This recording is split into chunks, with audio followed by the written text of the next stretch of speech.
Well, good morning, everyone, and thanks for joining our latest installment of Tech Systems Tech Talk. My name is Keith Rue. I'm the sales manager for Tech Systems. I'm joined here by my colleague David Andrews, our marketing and brand director. At Tech Systems, we're often asked by our clients how we can keep them up to speed on the latest and greatest technology, and that's how our Tech Talks webinar series was born. We are hosting these once a month with vendors that we believe are at the forefront of the security industry. But if you've got a product that you're wanting to see, please don't wait on us to get it in the lineup. Go ahead and send me an email. I'm the one who's been sending out the invitations to everybody, or give me a call and suggest the tech that you'd like to see. The webinar series is for you, our customers, and we want to make sure to tailor this to your needs. As an added benefit, by registering for one of the webinars, you'll be given access to the Tech Talk webpage, which stores all of the episodes of Tech Talk. If you have an important meeting on the same day as Tech Talk or you have another conflict, don't worry. We record all of these sessions. You can access the video at any time on our webpage. David, is that webpage still under construction? It is, but the YouTube channel is up and running, and after the webinar, we'll send out a link to the webinar that's posted on our YouTube channel. Perfect. So, keep an eye out for an email with the link to the YouTube channel, and stay tuned for more updates about the webinar, or about the webinar page. So this morning, we've got the pleasure of hosting Matt Dory from Genea. Imagine having total oversight of your security from anywhere. Genea Access Control gives IT and the security teams exactly that. Their cloud-based technology and non-proprietary hardware provide admins with the ability to view access activity across the entire enterprise or building portfolio. You can zero in on access alerts using an innovative global dashboard. You can integrate with third-party software for video management, automate adding and removing users with your identity management system, and provision mobile keys for heightened security. Administrators can assign access keys in any form, from a physical key or key fob or cards to mobile keys that let the employees open doors, gates, and elevators. All of this makes Genea a leading provider of cloud-based technology for the future. Now, before we begin, just a little bit of housekeeping. Please make sure to mute your microphones during the presentation. Regarding questions, we want to keep this presentation interactive, and absolutely we're encouraging questions. But the easiest way that we've found to kind of keep track of the questions is if you could enter them in the chat box. If you look up at the top of your screen, you'll see a little chat window there. Just click on that. It'll open up a screen. You can type your chat or your questions into the chat, and I'll keep an eye on that and be feeding those to Matt as we go through the presentation, and then we'll cover more at the end as well. So with housekeeping out of the way, I want to thank everyone again for joining us. And Matt, I'm turning it over to you to tell us more about Genea.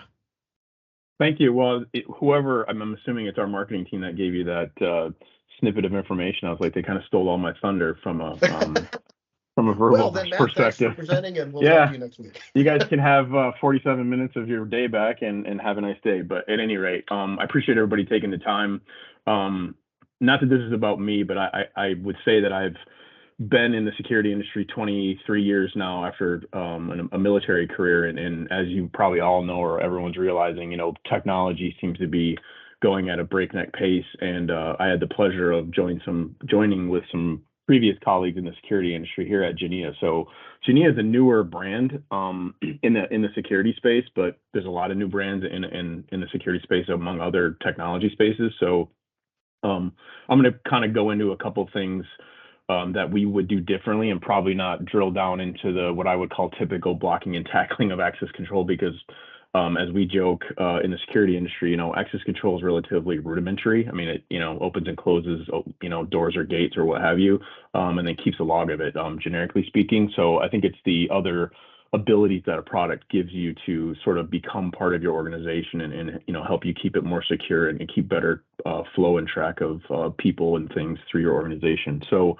I skipped a lot of the who is Genea, but I can give it to you basically in a snippet to play off of what Keith said. Is essentially we're a software company. Some guys and girls decided to write an app for your phone that would hold a digital credential, generically speaking. We're probably, most of us are familiar with Apple Wallet or Google wallet. I know there's some other digital wallets out there, but they sort of took that same methodology and applied it to the security space. These kids, I'm 52, so these kids are in their 20s, and then that evolved slowly into what we have today, which is a fully cloud-based access control solution. So I'm going to sort of just get into it here. So a typical on-premise access control solution, you essentially procure it from a system integrator. The end user is wholly dependent, which is fine, on a system integrator. In certain circumstances, tech systems, I think, is a great example of that. If you're giving white glove treatment to your customers, it doesn't really matter what the product is; it's about the service. But what we found is that a lot of times people using an application, especially with something that's hands-on, like access control or video platforms, is a user's always going to have some semblance of a question at some point, especially when it's new. So there's really no partnership between the manufacturer, in this case Genea, and the end user or the person paying for the application. So a typical architecture, just for clarity here, you would have some semblance of an on-premise, I'll call it appliance or server, talking to some hardware in the access control space.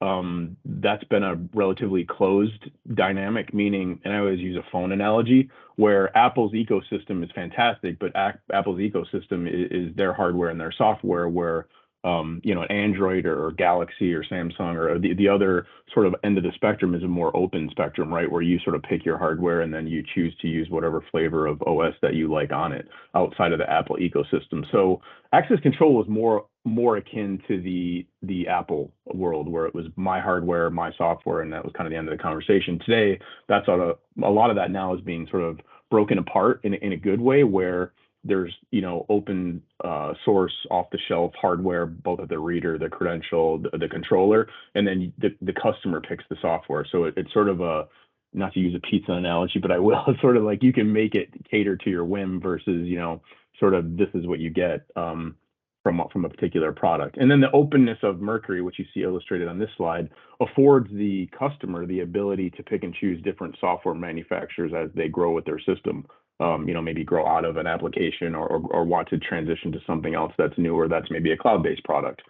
So what we've run into traditionally with legacy systems is, you had to go to, and I'm going to date myself a little bit here, right? You have to go to a workstation to make a change, right? Log into an application that's actually on premise at the location before the admin of things like Teams or remote desktop to make changes and run reports.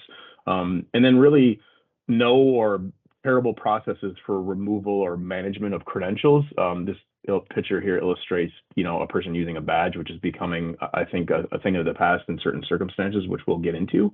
But the ability to sort of remove someone's access without getting their badge back can become cumbersome or problematic, or people just don't do it and just keep reissuing credentials, and you get sort of a really dirty database of cardholders that's not really up to date or accurate. And then getting connected to other systems here, video directory services and communication tools like Teams or Slack or other just business systems was always and kind of is in certain circumstances a couple of things: cumbersome and problematic, meaning that there's got to be some sort of a connectivity digitally, usually between these systems, and that can be problematic. It can also be pretty costly financially.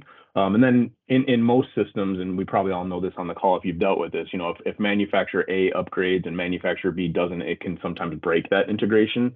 That becomes a little easier to do when you're dealing with a cloud-based system. So I mentioned number 4 here, but the access control hardware and software not consistent across the enterprise, meaning that we deal with a lot of customers that have not necessarily, different versions of the same application running in places. That can happen too. But I guess what this is referring to is more like different full-on products that don't communicate to each other across an enterprise, meaning multiple locations.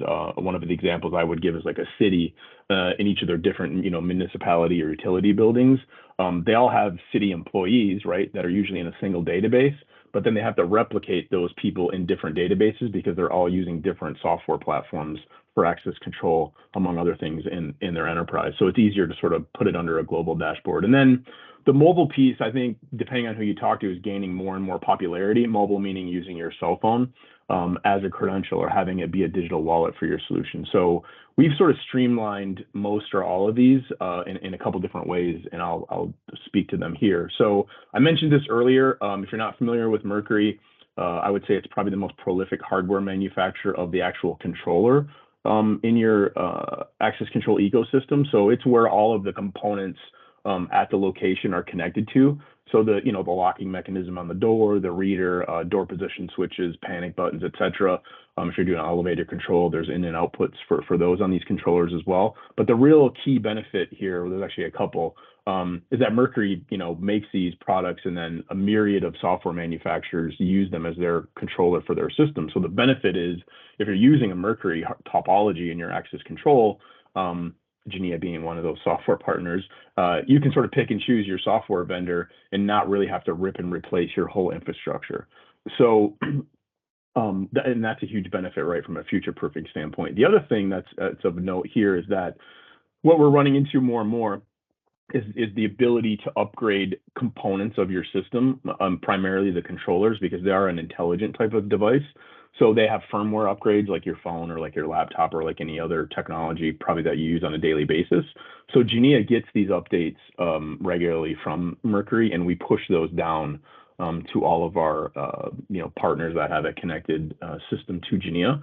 And then the integrator and or the end user doesn't have to worry if their system is current, both in the Genea aspect from an upgrade perspective on which version of our product you're using, and then subsequently making sure that your system is cyber hardened, has the best efficiency, et cetera, with regard to the Mercury hardware itself.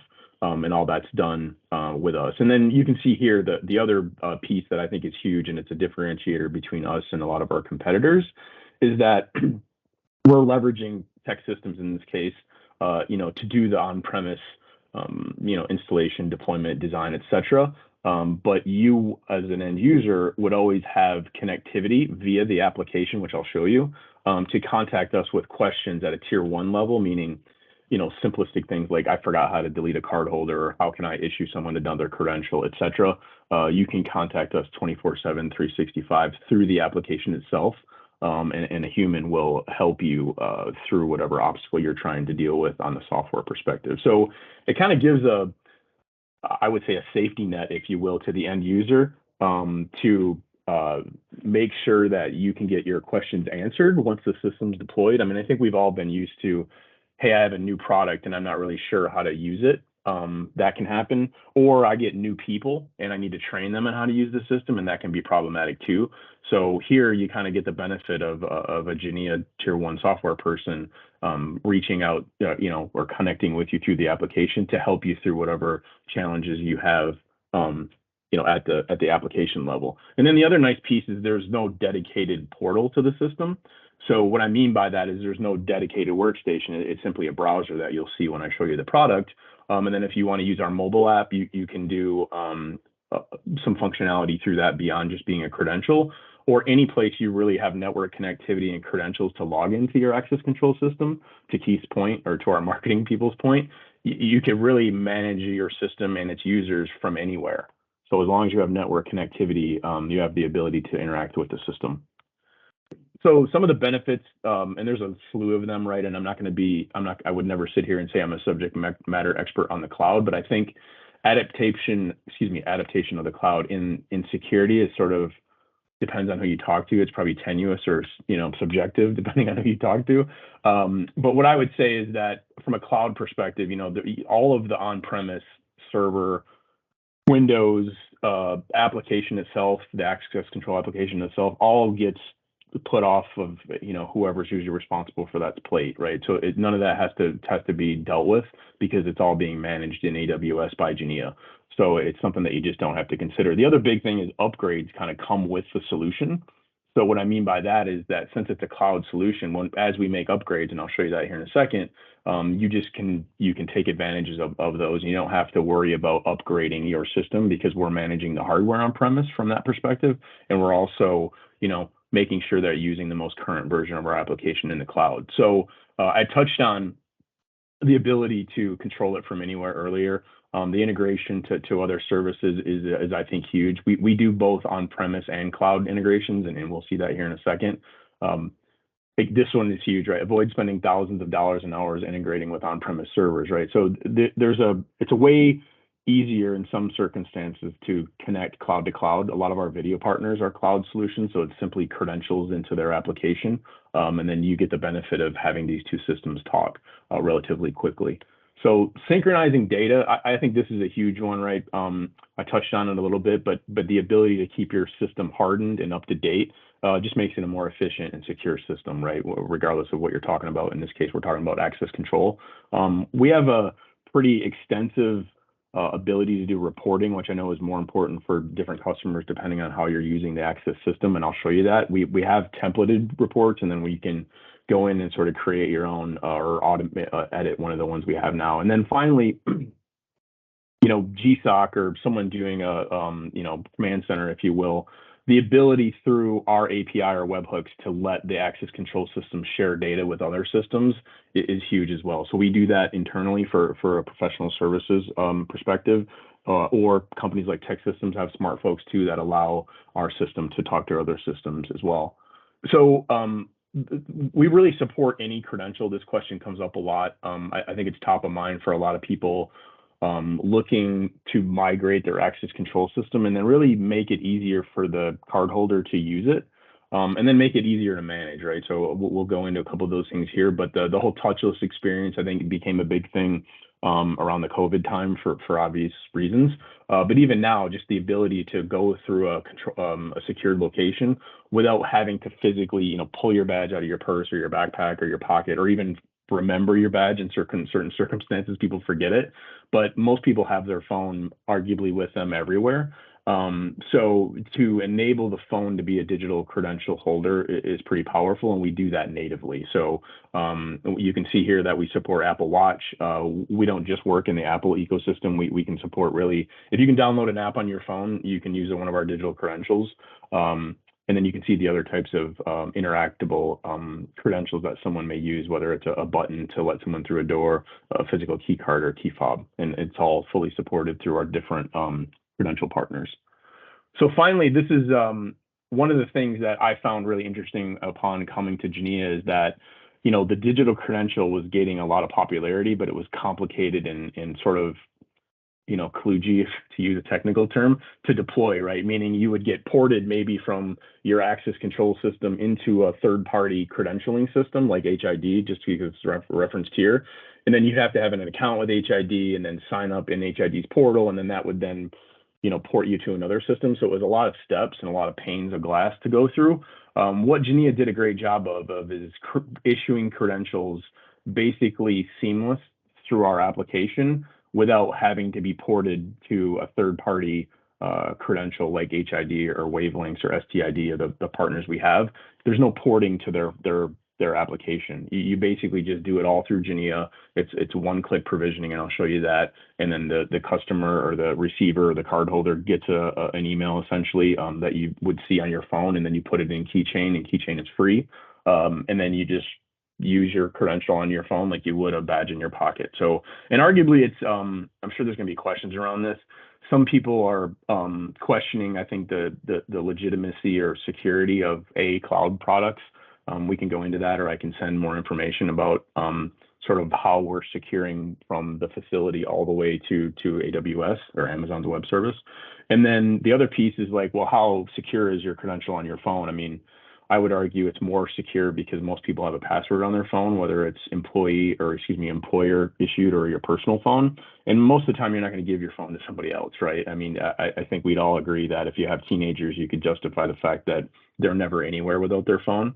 And I'm 50 something, and I'm usually never somewhere without my phone. So it's kind of makes it more streamlined for a person to use their credential. And then the last piece is, like I said, that multiple factor authentication to get to the credential. So you can sort of use it passively, where you just use your Apple Watch or your phone to get close to the reader, or you can drive the cardholder to actually unlock their device, select a credential like you would in an Apple Wallet as an example, and then present it to the reader. So you can sort of pick and choose what that looks like from how secure you want it to be.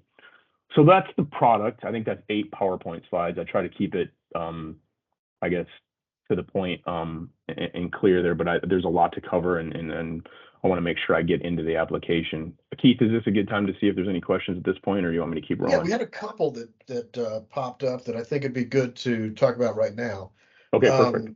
So first question, is there a thick client available, or is this completely browser based? So 100% browser based, which, and I'm not, this is not an argumentative statement. I think a lot of solutions I've worked for other companies are getting away from the thick client, just for, the two obvious reasons are: one, it has to be loaded on a particular machine, depending on how you do that. And two, it's more complicated to keep it updated across an enterprise, right? So if you have, 10, 12, let's just say, clients running it, you got to make sure that the client version is consistent with the server version, and those technical people on the call, especially the people at Tech Systems, know what I'm talking about. Meaning that if you come out with a new version of your client, it has to be consistent, or it's only so far compatible with the existing version on premise. And sometimes upgrading that version of your head end, I'll call it, can incur some costs. So it's like you can't get the benefit of the client functionality unless the head end version is concurrent. And I'm trying to say this without picking on other manufacturers that I've worked for, but that's a reality. And I think the benefit to this is that I think it's more simplistic to use. It may not look as complicated as a thick client, but it's more dashboard and sort of user friendly than some of the thicker clients can be. So I hope that answers the question. Right. Do you support SSO and SAML? Yes. Yeah, in fact, you can see, can you guys see my screen? I don't know if Yep. I had to switch up the sharing. Okay, I just shared my screen. I got nothing to hide. So we are definitely supporting both of those, and all of our internal, Genea as a company, since we're software driven, is everything's multi-factor authentication, and everything is single sign-on where applicable. Okay. Do controller updates require services downtime? That's a great question. So I think and I'm gonna pick on Keith here because I know he's got a background in this, and I've done it too in my access control time as a technician or service person, is that anytime you're putting a firmware upgrade on a piece of hardware, there's the potential for it not to come back online.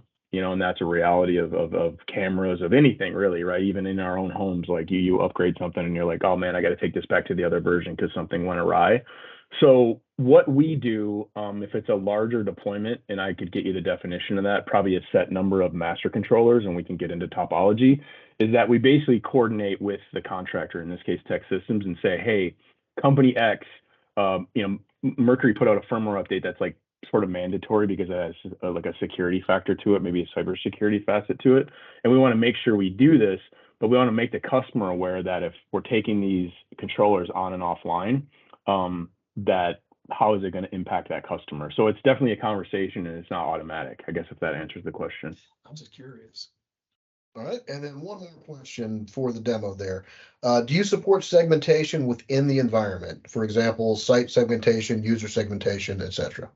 Yes, I mean, and that's actually one of the cool. This is not a great example of it because these are actually our live offices. But the term we would use, and I'm probably gonna give you a longer answer than you care to get, but because I get this question a lot. So if you're an end user, I'm just gonna use Target. So don't tell anybody that I said this. So Target is one of our customers on the logistical side. So Target, of course, has logistical, deployment centers all over the place, right? Like Amazon does or anybody else.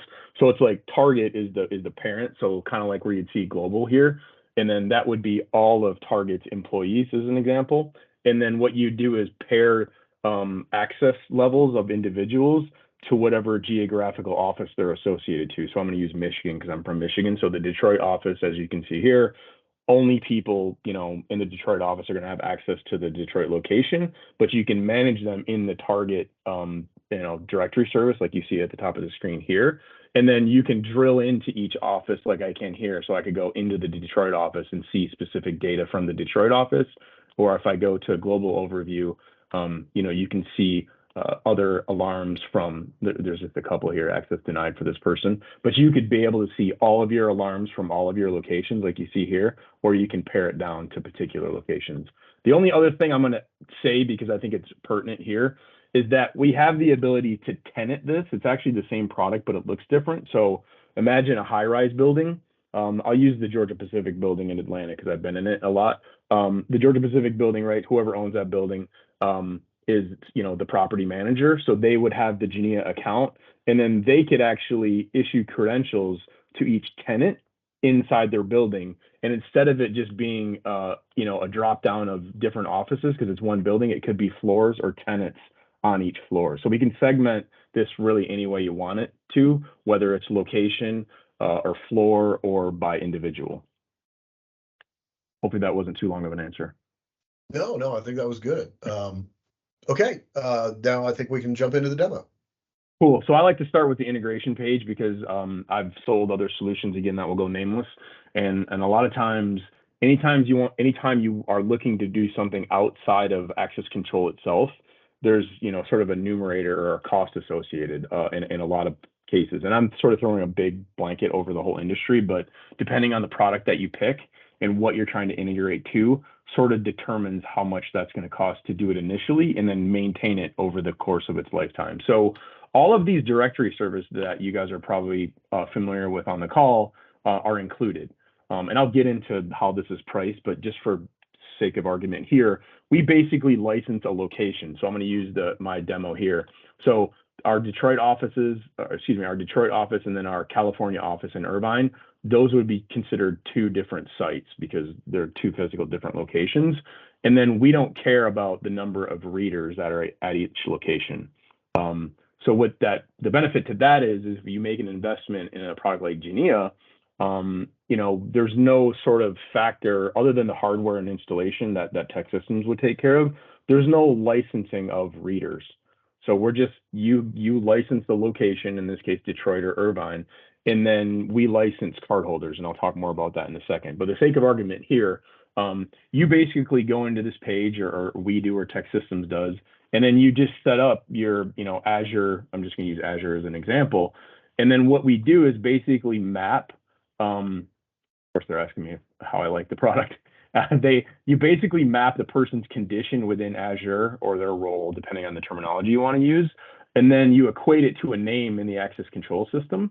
And then you put them in particular access groups. And then you select what privilege they would have in the actual Genea application itself. What are they, just a user? Are they front desk? Can they issue credentials, etc.? And then on the mobile part, like if you want them to use Apple Wallet, like this particular group here, they can. This is Bluetooth enabled, right? Or Bluetooth is the communication, or Apple Wallet. So you could actually have users being provisioned in and out of the directory service, and then automatically provisioned in the Genea access control system, and then subsequently issued a digital credential, all without having to do it multiple times. So once the person's provisioned as an employee, a visitor, a contractor, etc., they get applied to a group, and then they get applied a role, if applicable, to the actual access control system itself, and then they get sent a digital credential, or if you have to badge them or give them a key tag or a key fob in person, then the answer would be no to the question here, and then they would get issued a credential the traditional way. So it's a way to help automate it, and then frankly keep it up to date, right? Because anytime there's changes made, you can see here, anytime there's changes made to these groups, and then waterfalls or applies to their access control privilege in the system as well, and all that's included. So everything I'm going to talk about on this page comes with the product, whether you use it on its initial deployment or whether you use it down the road.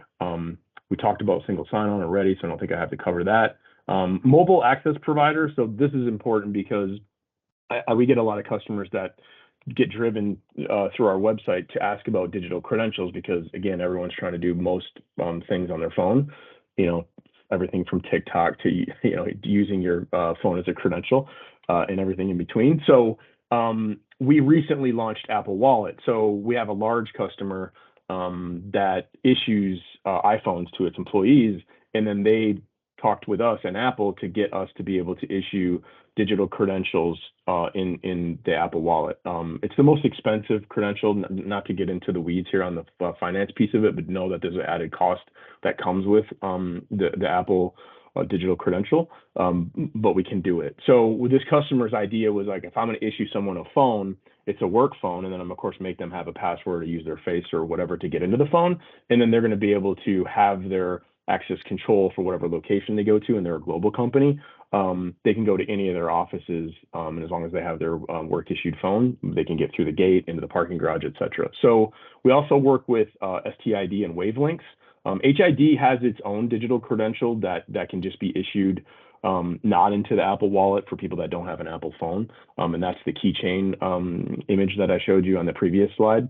So basically the credential comes to you digitally. I can show you guys that, and then you accept it in an email, and it just sits in your phone. And if you have an Apple Watch or Samsung Watch or what have you, you can load the application there. You can use your watch and or your phone or tablet if you're so inclined to do it. And then Wavelengths is a newer player in the credentialing space that also has a slew of its own readers that work basically from old school proximity, which is a basic clamshell card that's really unsecure that tech systems would probably tell you not to use anymore.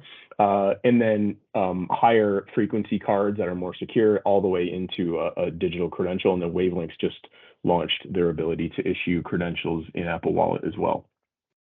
So the key takeaway here, right, is if you're looking to get into mobile credentials, I see a lot of customers using a hybrid environment, meaning I'll just say their C-level staff is using their phone as a credential, and then maybe people that are in a production environment are using a badge, or healthcare is another good example where you have to have a physical badge to prove you work there.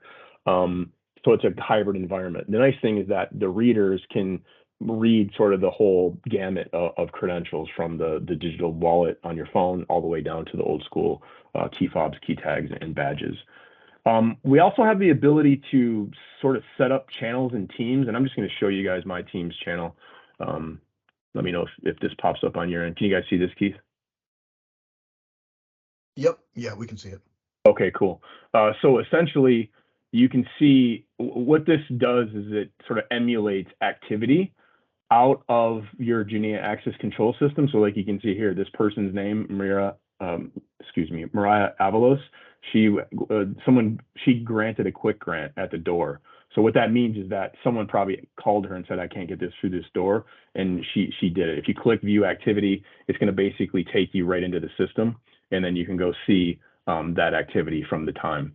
In Slack, we can actually unlock doors. Teams is essentially just a portal into activity.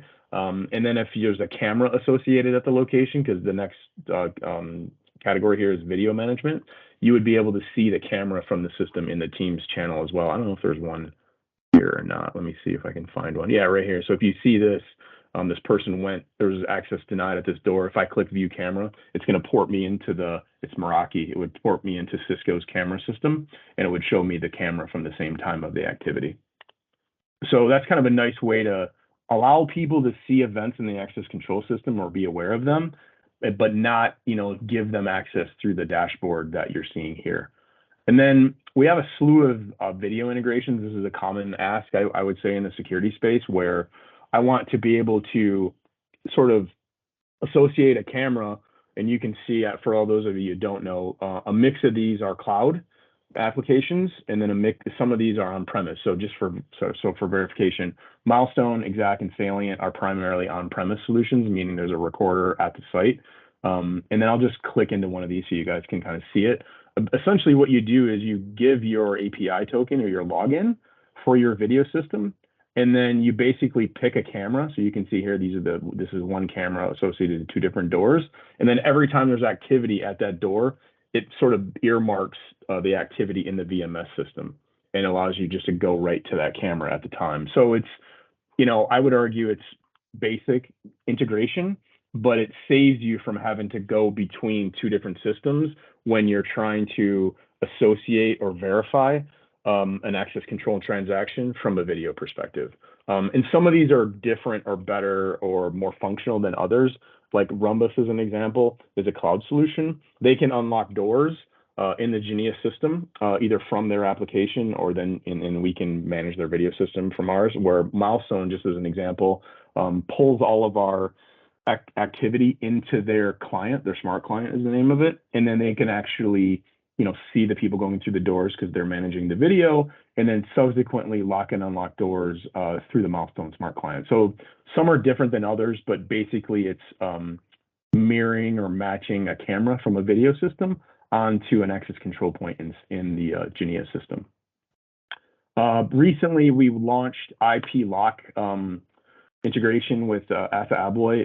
For those of you not familiar, there's lock sets now that are very akin to like a hotel lock, if you're familiar with that, right? Where it's just a lock set in the door that replaces the locking mechanism and the handle mechanism. Sometimes they're integrated, sometimes they're not. But essentially, they're either wired via network cable or they're wireless over a wireless mesh network.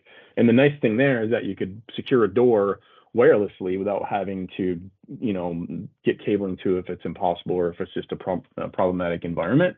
We're also about to launch Allegion, which is a competitor to ASA Abloy. They have a couple different series of wireless locks as well. So you could manage these wired or wireless locks like you would be able to do a traditional door through a Mercury controller. And then we do a slew of elevator controls. And I know this looks different for different types of customers usually, where something like destination dispatch, meaning you come to the front door, you issue your credential either at the atrium where the elevator bank is, or inside the elevator itself. You have to like present your credential to get to your floor. We can do that through like Schindler here as an example, or we can do it through other manufacturers through a third-party integration platform called Braxos.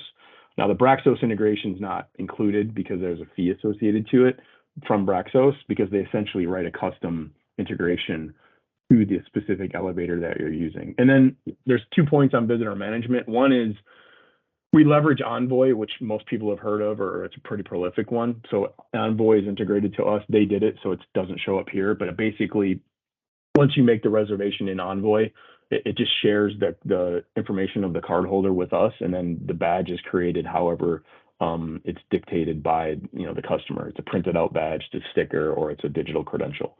So we're just the worker bee sort of in the hive, and Envoy's the front end to it.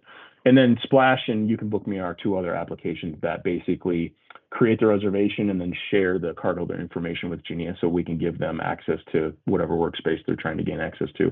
And then finally, Flash Parking is the ability, it's an application run in parking, as the name dictates, and then you can issue a credential that a person could use in the parking deck that's maybe run by some other party that's using Flash Parking, and then subsequently get you into your tenant space or your building with the same credential. The only other piece I would touch on here just before I switch it up is that we also have our own visitor management. So I'm going to just go into one of these locations just to show you that it does populate here. So essentially, the ability to manage, have a visitor log, have an address book. So if you go into any of these, you can sort of keep a history of who was there, when they were. This replaces, jokingly in the security industry, I always laugh when I go somewhere and they make me sign a book, like a physical book with a pen, because you could theoretically write down anything you wanted to unless you're at like a government building, and no one's really checking it for the most part. But here's a way to keep it digitally. And then the other piece is, you can have the ability to have a sort of a self check-in paradigm where you go to these are iPads, obviously. This could be ported into a workstation where there's like a thermal printer that could print like a clamshell badge, or it could print a sticker that turns a color. There's a whole bunch of different workflows there, but know that we can support that too. And then there's a bunch of different things around, security, blacklisted, watch listed. Now this product, visitor management, is in addition to, so it doesn't come with the access control solution, but know that we can offer a full-blown visitor management solution in lieu of you just issuing, a person like I'm going to do here, basically, a visitor type of badge. They don't have one on here, but you could create an access group called visitor so that you could give someone a badge there, sort of the poor man's way to manage users that way. The only other thing I'm going to talk about here is, so on the access control side, and I just want to get to questions, just because I think it's more pertinent than me barking at you guys. So on the hardware side, I sort of talked about this Mercury topology. So you can see here, we're connected to this Mercury intelligent controller. This is called an intelligent controller or master controller because it basically has the access groups, access levels, card holders, and the door schedules in it on premise. So one of the questions that gets brought up a lot is, okay, well, what happens if I lose connectivity to the cloud? Well, what happens is you really can't add specific card holders, but you could add generic ones, meaning you could just give someone a card already enrolled in the system. And then when the system came back online, you could associate that credential to the actual person. But you could do that in emergency states. But as long as the controller has power and you don't do anything out of the, schedules or card holders, it will run as though it's connected to the cloud. So it's one of the benefits, because some other solutions that will go nameless do not have the ability to operate without connection to a host. So one of the nice pieces with Mercury is that it is a relatively intelligent controller. So it does have a lot of the programming information stored on it. And then you can see here, we're actually keeping track of it so that we can create alerts around it when these components come on and offline. We can also monitor a slew of other components, whether they're access control events, cardholder events, or door events, etc. I'm going to just show you really quick how easy it is to issue a digital credential, because I think it's something I touched on earlier and it was pretty interesting to me. So basically, you find the person. You can, of course, manage where they're at, where they have access to. Right here's a great example. I can't go to the Detroit office, but I can go to the Irvine office. So if I want to do a new one, you can see here, here's the credential I have that's actually working. You basically hit new, and then you hit key card, key fed, the traditional credential that you're using, or you hit mobile key, and then you just select a type, and you can overwrite the settings on the card and hit save.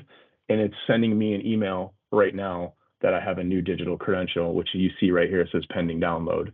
And if I go to my email, here is the email. So let me get rid of all these. So here's the email. All this can be catered to the customer, right? It could be, hey, welcome to Genea, you're a new employee. Please go download the Keychain app, and then you're off to the races. So it's pretty streamlined from the digital credential perspective. So the only other thing I would show someone is that we have an extensive amount of reports, because this comes into play a lot with people that have I'll just call it, if you have a lot of offices is critical, or if you have a lot of people going in and out of a location, this is the type of information most people want to see from a managerial perspective. So if you look at any of these reports, I'm just going to click on this automated arrival report. A lot of people are using this now from attendance, meaning trying to see how many people are actually using the square footage that they're paying for in certain circumstances. So this is a good way to do it, to see when people came in, how long they stayed for, and then, do we really need the 20,000 square feet of office space that we're using? And then you decide how often you want to run it, right? So you can, if you want to pick it on a schedule, I can add a schedule to this, and then who it gets sent to and how often it gets run. So you can essentially do a report on anything connected to the Genea system, a user, a door, a gate, activities that may happen, access denied, etc. All that can be run right from here. It also fully supports badging. So this comes up a lot too. So if you look at the different types of badge templates, you can sort of see these and then pick and choose what you want to be on the badge. That's kind of a boring one. So double-sided badge, and then you can pick and choose what graphics are used, or you can import pictures from other platforms. So we're at 10:45. I've probably raced through this faster than I normally would, and I always get a feedback that I talk too fast, so my apologies for that. But I want to make sure that we get to any questions that we have at this point, or I'm happy to show you anything specifically that you'd like to see. All right. Well, I've got a couple of questions that we can throw out here. Is there a minimum threshold of bandwidth required to effectively use cloud-based access control? In other words, could there be investments outside of Genea to effectively use the product? So let me make sure I understand the question. Basically, what's the minimum bandwidth requirement to use Genea at a location? Is that do you read the same? Yeah, I mean, that question's for me, Matt. I mean, I'm relatively new to this industry, but I came from the telecom industry where everything was moving to the cloud very rapidly. And one of the stumbles that they ran into is that there really weren't any companies with excess bandwidth available. Yeah, it's for a choke point or whatever. Right? So what they found is they really weren't prepared to move everything to the cloud because they didn't have the bandwidth to do it. Now, that may be a non-issue. I'm just curious.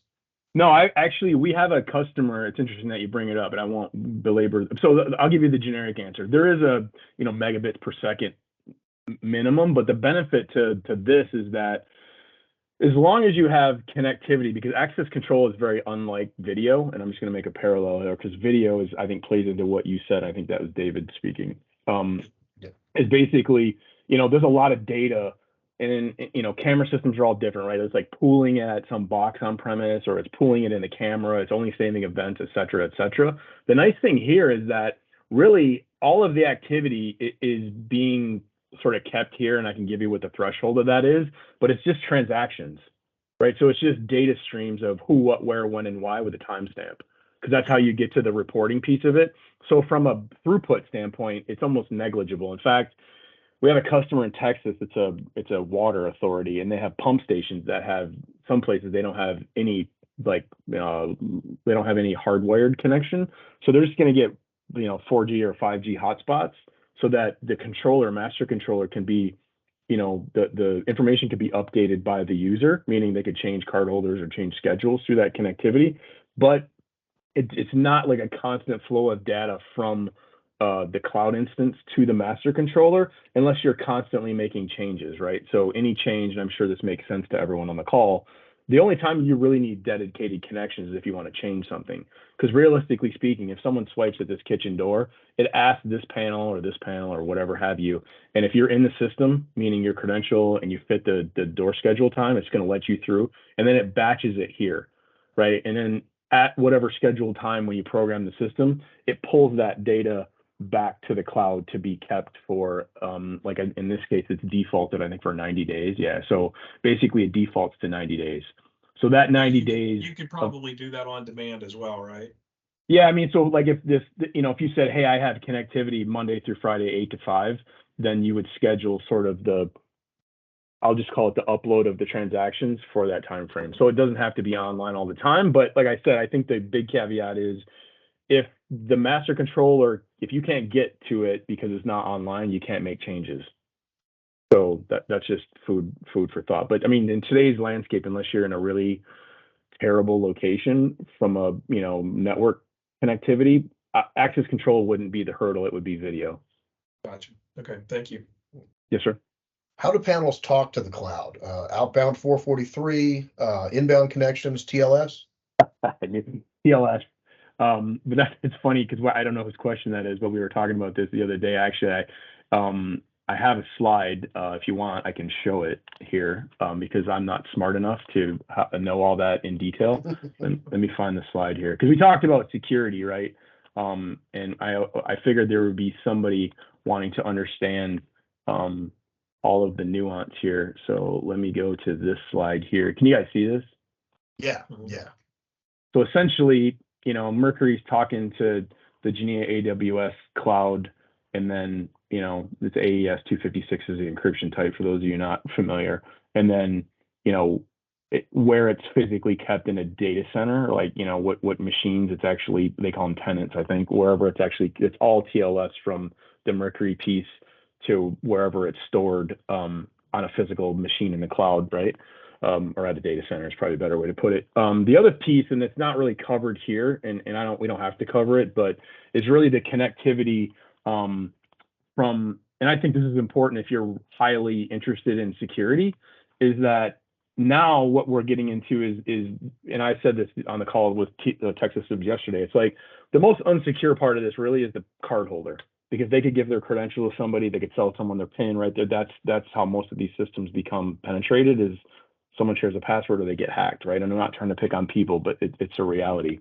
But today, from really the credential, digital or in your hand, depending on the type you use, all the way to this master controller, so on premise, is basically OSDP. So, it's a more secure way of communication than it used to be. So it's harder to penetrate, to steal, I don't know, key streams, if you want to call it, which that does come up. But the slide I just showed you is obviously illustrating everything going out of the site to whatever, AWS or Genea instance it's speaking to. Okay. And then one more go thing, because it plays into this. So we get asked this all the time from a compliancy perspective. I know we're in the US, so GDPR isn't as critical here yet, unless you're in California. but we're SOC 2 compliant. You know, that's the thing that I think is done on the regular. We have to send a certificate to certain customers to use it, but know that we're playing the compliancy game too. All righty. Are all the integrations included in the cost? Video, Visitor, Slack, Okta, etc.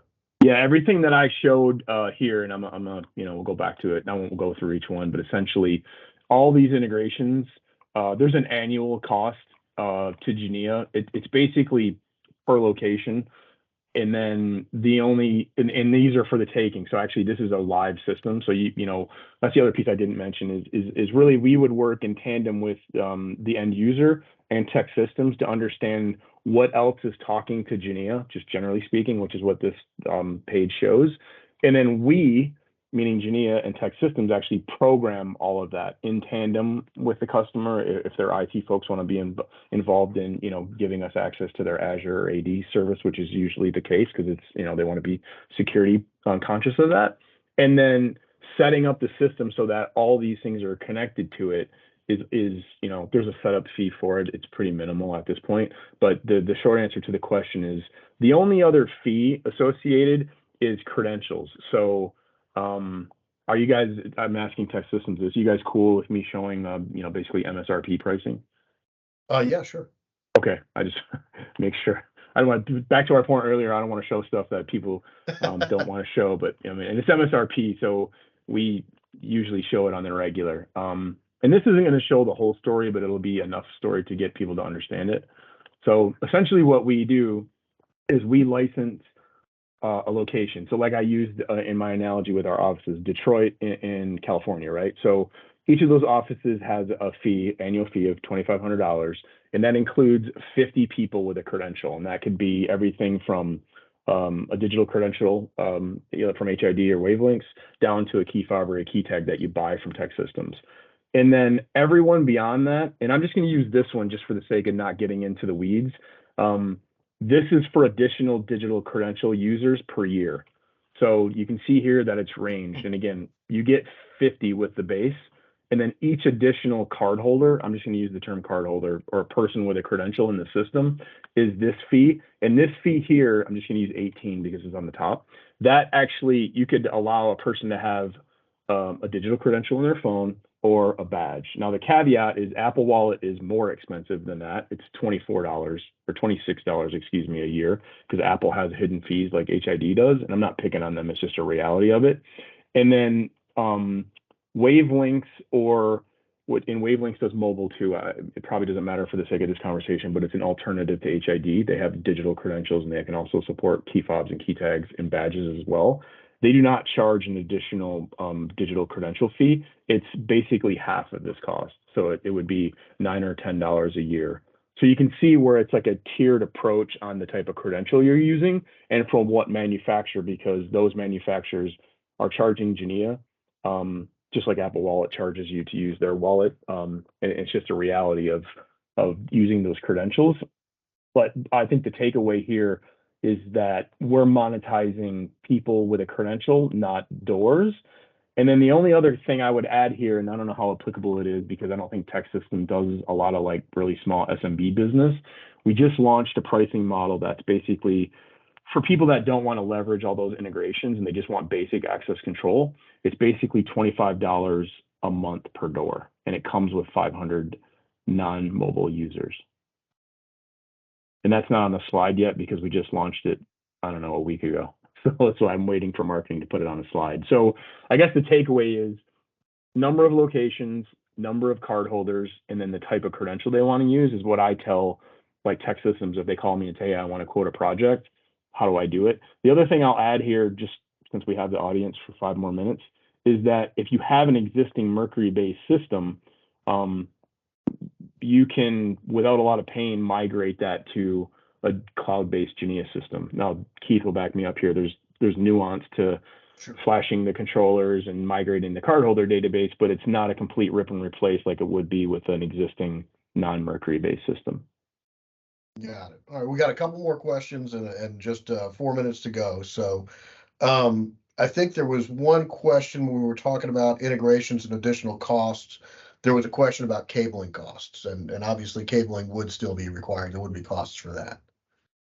Yeah, to get a I mean, cable and card reader, right? the only I guess caveat to that would be if you went with wireless locks, which you could do. I mean, in Keith and the Tech Systems teams are more than familiar with those. They're a viable option, I think, for certain locations for sure. Okay.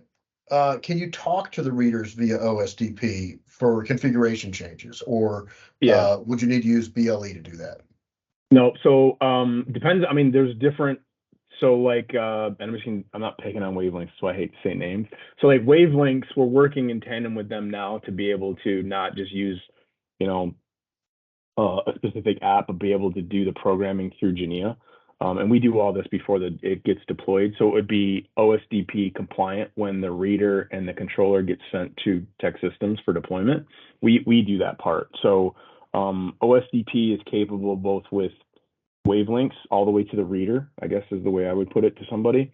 And then through Mercury, which is fully OSDP, and then obviously TLS outside of the location from a controller perspective. Okay. Is the yearly cost one cost, or is it per badge reader? So I'm just going to go back. So this yearly cost right here, this $2,500 you see, whoops, sorry. That comes with 50 card holders, and Genea in this model that I'm showing you does not monetize card readers, but in the new version that I'll just say the non-integrated version, because it's really going to be like a watered down or a light version of access control. Let's just say for someone that just wants to do access control with a cloud product, it would be $25 a month per reader. So it's different than this model. And if someone wants more information, I mean, it's really because what we're finding is that in this space, like this makes sense for enterprise customers. But if someone just has, I don't know, a couple, like I'm dealing with one right now, they have a couple pet grooming locations and it's like 4 locations, but it's 2 doors per location. They're not really, ready to jump on board because it's 4 locations. It's $10,000 a year. They're like, and they're not going to use any of the integration. So we're going to sell them. It's the same solution. We just pull the integrations out. And it's $25 a month per door. And they only have, I think they have 8 doors. So for them, it's pennies on the dollar. And then it comes with a batch of 500 card holders that could be issued at any of those locations. And then this is going to probably get myself in trouble, not in trouble, but, they would be what we would call a non-digital credential. But if you use Wavelengths readers, Wavelengths doesn't charge a digital credential fee. So you could use your mobile phone or you could use a badge in that less expensive model as well. You just wouldn't be able to use HID because HID has a sort of a back end fee to use their mobile credential. Okay. Hopefully I'm explaining that where it makes sense. If you guys have more questions, I'll get to it. Yep. 2 more quick questions. If so, back to the pricing model. If they were to sync all users from Active Directory, would only people with an active credential count towards that number of credentialed people? Yeah, so that's a great question, and we're working through that now. Today, if you did it today, let's say you had 3,000 people that you synchronized out of AD. I'm just using 3,000 arbitrarily. If you issue them a credential, like if they have a credential, then they're monetized. But if they're just pulled in the system, I don't know, let's just say they're a person that doesn't have a badge or they don't need access control, but somehow they get pulled in, and there's a way to filter that too. If they're in the system as an active card holder, they're going to be monetized. Okay. And then last question that we had here, back to the cabling costs, understanding that there will be costs to pull cable from panel to reader, but is there additional cabling cost to transition it from Wiegand to OSDP? I mean, Keith, you could probably answer this too. I mean, no, because if you use an OSDP compliant reader and you're using an OSDP compliant controller, and you program it right. I mean, some of the systems now, Keith, you can probably back me up on this. You can't not use it in OSDP. I mean, people found this out the hard way, right? I think the short answer is it depends on the cable. So yeah, I mean, I think the question would become like if you want to repurpose cabling, then there's probably some fact finding to do there. But if you're going to run new cabling, the cabling is really not a factor. Exactly. So, and then last question to close it with, do you think that all access control is going to move to the cloud? That's a loaded one, so I don't know I was gonna say, I don't know. It sounds like an engineering question. Is there anybody from like, I don't know, an engineering company on here or something, or a consultant? That was me. That's a telecom question. Yeah, no, I mean, never say never. I mean, I'm old enough to remember when we were not doing anything in the cloud. I mean, I'm dating myself, but I would, I think that anything that has a financial benefit and a security, you can check the security boxes, is going to migrate to the cloud, because anybody that's dealt with a significant server architecture on premise or in across an enterprise like a Target. I mean, that's one of the big reasons they said. They were like, the amount of manpower, people power, that we have to manage servers in all aspects of our business. Anything we can migrate off to a cloud service helps us either free up people to do other things and make them more proficient in that, or just, hate to say this, but you can streamline your manpower or people power, because they're not required to babysit all this on-premise server architecture. And then all the other pieces that come with it, from serviceability, and it's being upgraded constantly. I mean, I think there's a ton of benefits. Like anything though, you could shoot holes in technology to argue it the other way, right? Or spin it the other direction. But I would say, you see a lot of these cloud partners, on both the video and the access control side, gaining more popularity. And I think we're one of the few that actually can scale or talk to a customer like a Target, where it's not just a couple doors and a couple, locations. It's hundreds and it's tens of thousands of users. So I think that was the big question with cloud, is like, is it scalable at some level of activity? And they've been a customer now for a year and a half, and knock on wood, little to no problems with it running in the cloud. Great. Thank you. Folks, I want to genuinely thank everybody for taking the time to join us today for our presentation with Matt and Genea. At Tech Systems, our focus philosophy isn't just about ensuring that your security system is 100% functional, but it's also about helping you evolve that security system to meet the challenges of our ever-changing security environment. We hope this presentation and our future presentations will help educate you in the newest options that are available. As I mentioned in my opening statement, we also want this webinar series to be a dynamic interaction with you. So if you have some technology that you've seen out there that you want to learn about, please reach out to me, reach out to your local account manager, and we can either bring that into one of our new webinar presentations, or we can do a one-on-one presentation with you with the manufacturer. So again, thank you very much for your participation. We're looking forward to seeing you on our next webinar. Keep an eye out for an email from me for the details, and everybody have a great day. Thanks, guys. Thanks, everyone. Thank you. Bye. Thank you.